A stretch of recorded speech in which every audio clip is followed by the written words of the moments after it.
Hello ഗീസ്, പുതിയൊരു വീഡിയോയിലേക്ക് ഏവർക്കും സ്വാഗതം.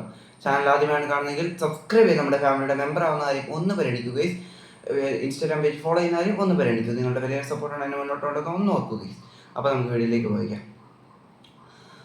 ഇന്നലത്തെ വസന്തം ആസ്വദിച്ചതിന് ശേഷം രാവിലെ മത്സരത്തിനിരിക്കുമ്പോൾ ഞാൻ ഒന്ന് പ്രതീക്ഷിച്ചു, ഇന്നലത്തെ പോലെ അടിയും വെടിയും പുകയും എല്ലാമുള്ള ഒരു മത്സരമായിരിക്കും ഇതെന്ന്. എന്നാൽ തേങ്ങാക്കൊലയാണെന്ന് അവർ കാണിച്ചു തന്നു. അതെ, ആദ്യ മത്സരം സൗത്ത് കൊറിയ വേഴ്സസ് സെച്ചിയ. ആദ്യ ഹാഫ് അങ്ങോട്ടും ഇങ്ങോട്ടും കിടന്ന് ഓടുന്നു, അങ്ങോട്ടും ഇങ്ങോട്ടും കുറച്ച് നീക്കങ്ങൾ മാത്രം.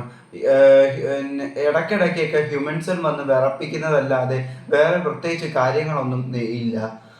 അങ്ങനെ എങ്ങനെയൊക്കെ ഓടിപ്പിടിച്ച് വെപ്രാളത്തിൽ റെഡിയാവുന്നതിൻ്റെ തിരക്കിൽ ഞാൻ മത്സരം കണ്ടുകൊണ്ടിരുന്നു. അങ്ങനെ ഫസ്റ്റ് ഹാഫും അവസാനിക്കുന്നു. പ്രത്യേകിച്ച് കാര്യങ്ങളൊന്നും ഇല്ലാതെ അവസാനിച്ച ഫസ്റ്റ് ഹാഫ് അത്ഭുതമെന്ന് പറയട്ടെ. യൂറോപ്യൻ ടീം ഒരു ഏഷ്യൻ ടീമിന് മുന്നിൽ വിറയ്ക്കുന്നു. യൂറോപ്യൻ ടീമാണെന്ന് പറഞ്ഞപ്പോൾ അവർ പറഞ്ഞു അങ്ങോട്ട് മാറി നിന്ന് നിക്കറിട്ട് പറക്കാൻ. അതെ, തുടർന്ന് സെക്കൻഡ് ഹാഫിലേക്ക് എത്തുന്നു. സെക്കൻഡ് ഹാഫിൽ മത്സരം ഇങ്ങനെ പുരോഗമിക്കുകയാണ്. 59-ാം മിനിറ്റ് മുകളിലോട്ട് നോക്കുമ്പോൾ ഒരു മിസൈൽ പോലെ എന്തോ പറക്കുന്നു. തൊട്ടടുത്ത് US ആണല്ലോ എന്ന് ആലോചിച്ച് ഞാൻ നോക്കി. പക്ഷേ അത്ഭുതമെന്ന് പറയട്ടെ, അതല്ല. അതെ, ഒരുത്തൻ ഒരു ത്രോ എടുത്ത് വിട്ടതാണ്. പിന്നീട് ആ പന്തിനെ കണ്ടത് വലയിലായിരുന്നു. അതെ, ചെച്ചിയ ഗോൾ നേടുന്നു ക്രേസിയിലൂടെ. ക്രേസി പോലെ തന്നെയായിരുന്നു ആ ഗോളും. തുടർന്ന് 1-0 സെച്ചിയ ലീഡ് എടുക്കുന്നു. യൂറോപ്യൻ വമ്പന്മാരാടാ, അയ്യടാ, പറ്റിച്ചേടാ എന്നും പറഞ്ഞ് നിന്നത് മാത്രമേ അവർക്ക് ഓർമ്മയുള്ളെന്ന് തോന്നുന്നു.